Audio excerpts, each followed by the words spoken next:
Uncovering the most guarded methods of martial arts. This is Ancient Martial Arts Revealed. Hi, Alan Ondash here with a free excerpt from my Shaolin concept training video, available exclusively from thetigersarc.com. This tutorial covers most of the major stances used in traditional martial styles. Please enjoy and don't be shy about sharing the pain with a friend. The horse stance is a basic power training stance found in all traditional styles of martial arts. Its purpose is to provide a strong foundation for striking and a means of uprooting opponents. Though there are many ways of assuming a horse stance posture, one of the most common ways is a 5-step method, often known as 5-star stepping. To apply this, start with the feet together, hands at the waist, and knees slightly bent. Next, rotate on the heels and push the toes outward as far as you can. Then, rotate on the balls of the feet, pushing the heels out. Now on the heels again, pushing the toes out one more time. Finally, rotate on the balls of the feet until they are as straight as possible. Now sink into the stance while pushing outward on the knees. When in a horse stance at the proper level, you should be able to lay a staff across your waist without it falling off. When not practicing technique, hold the body squarely forward. Keep your hands at the waist, back straight, chest out, and head toward the enemy.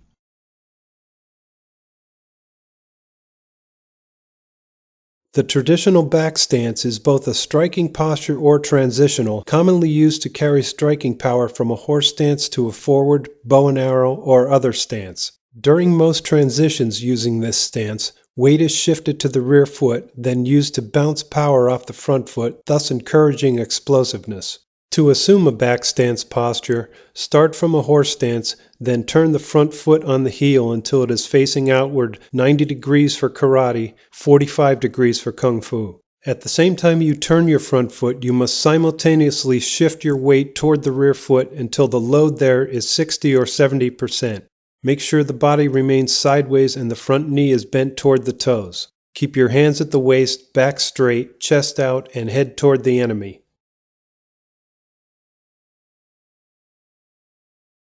The tiger kneeling stance is a posture found in many traditional martial arts systems. Remnants of the tiger kneeling stance can also be witnessed in many non-martial sports such as boxing, baseball, and even golf.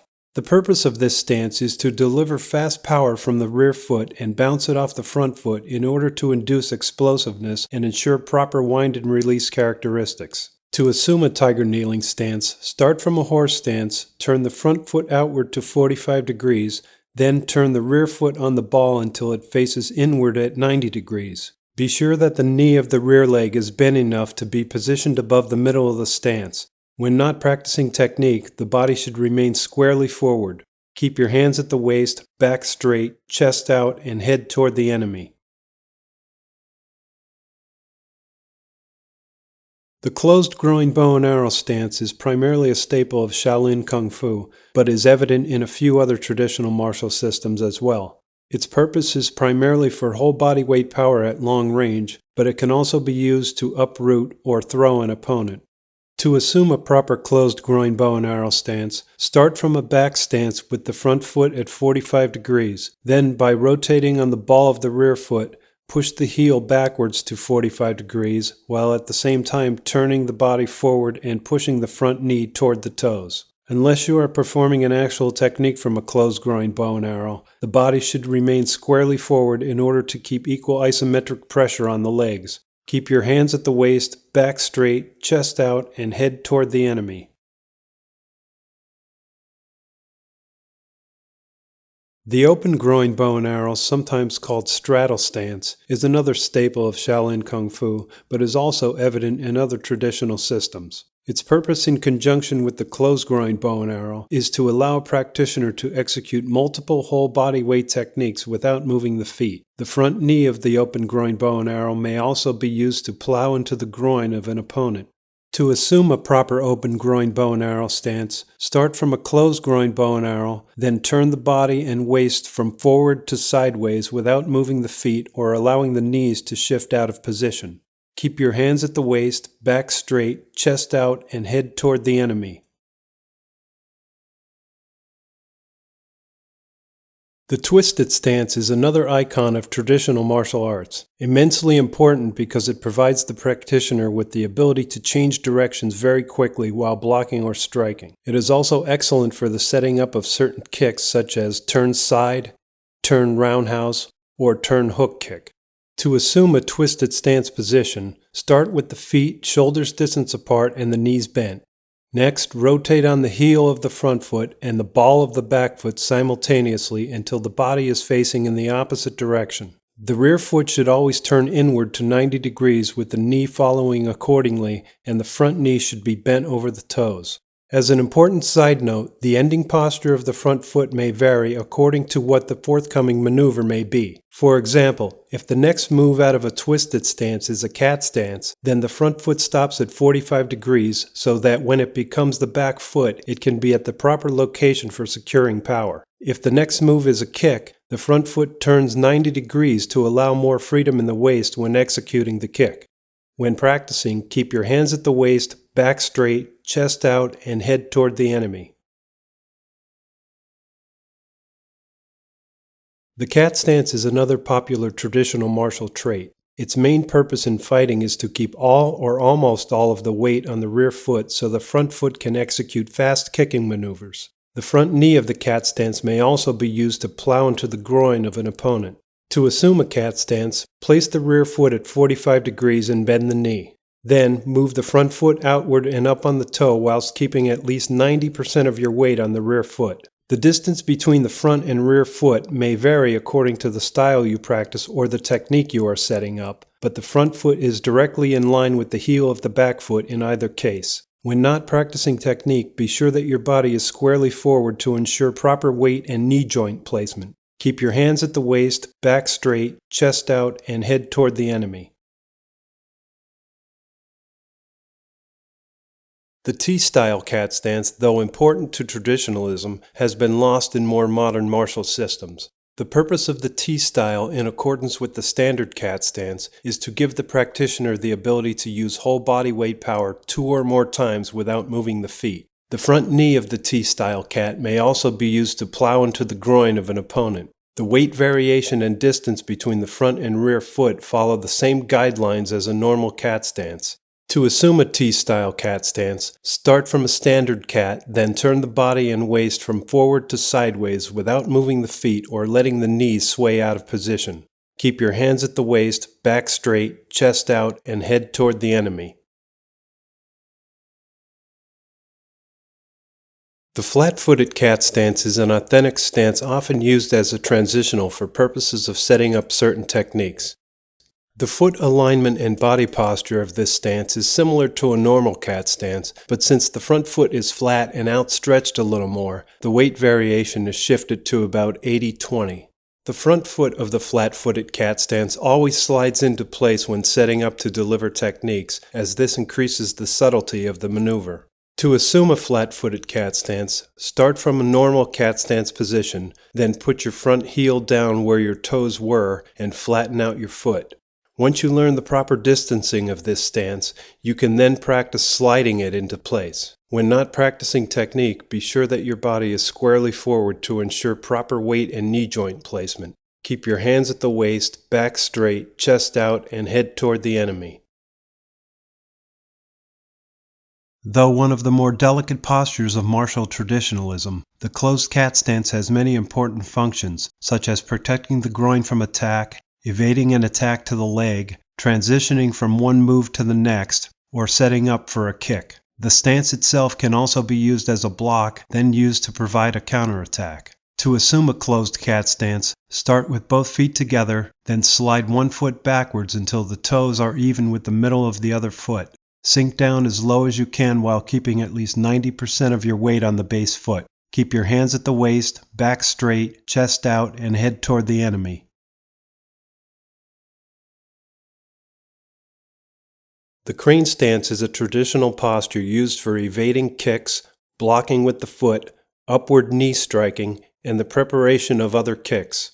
To assume a crane stance, start from a standard cat stance with the rear foot at 45 degrees. Next, raise the front knee as high as possible while keeping the foot relaxed and the body squarely forward. Please note that the angle variation of the body and front knee may change slightly when preparing to execute certain techniques, but in this case, keep them both straight, and remember to keep your hands at the waist, back straight, chest out, and head toward the enemy.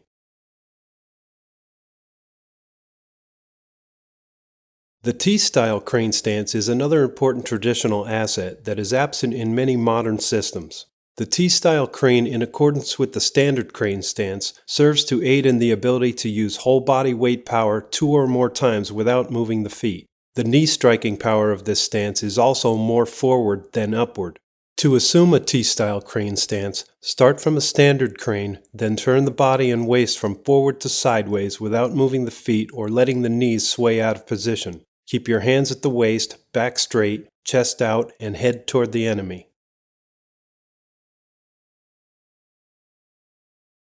The Charlie horse stance is an enigmatic feature of martial traditionalism. It has superior wind and release characteristics because of the slightly inward position of the front foot. Though its primary function is for the setup and delivery of rearward spin kicks, it is also widely used as a fast transitional for setting up other techniques. To assume a Charlie horse stance, start from a tiger kneeling stance, then close the distance between the feet by about 8 to 10 inches. Next, rotate the front foot on the heel until it is facing about 20 to 30 degrees inward. When not practicing technique, the body should remain squarely forward. Stay low, keep your hands at the waist, back straight, chest out, and head toward the enemy. The hourglass stance is a conventional posture found in many authentic martial styles, including Tai Chi. The inward pressure on both feet constricts the waist so that short but powerful movements can be executed.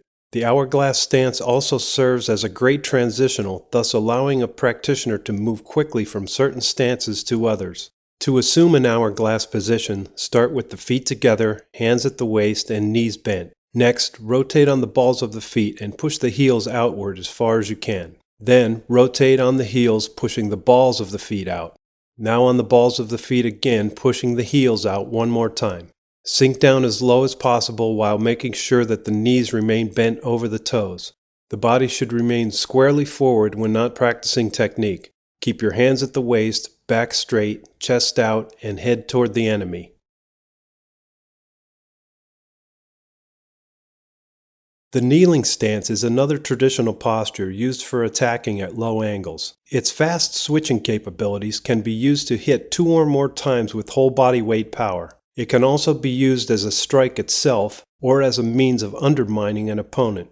To assume a kneeling stance, start with the feet at shoulder's distance, then move one foot backwards about 16 inches and squat down. Make sure the base foot is flat and the knee is bent over the toes. The rear foot should be up on the ball with the corresponding knee 2 to 3 inches forward of the base foot.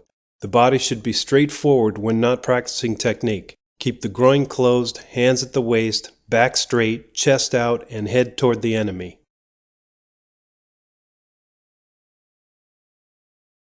The single leg squatting stance is a traditional trait generally representing the end posture of a maneuver. It may also be used to attack at a low angle, uproot an opponent, or to break his ankle. It may also be used as a flexibility exercise for the knees and ankles. To assume a single leg squatting position, start from a standard or T-style crane stance, then rotate the heel of the base foot outward to 45 degrees while simultaneously dropping the body weight straight down and extending the opposite leg outward like a downward angle side kick. Make sure that the kick hits the floor at least 6 inches before the leg extends. When in the final posture, the base knee should be bent over the toes, the kicking leg should be locked out with the foot sideways, and both feet should be flat. Additionally, even though the body is bent forward, it should not be hunched over, and the tailbone must point as far as possible toward the floor. Your hands should be either crossed as shown or on the floor in front of you. Keep your chest out and head toward the enemy. I'm Alan Ondash. Thanks for watching. And don't forget to check out my other videos, my free apps from iTunes, and my book, The Paper Tigers, the most informative and brutally honest martial arts book of all time. Available wherever fine books are sold, or get it from the source at thetigersark.com.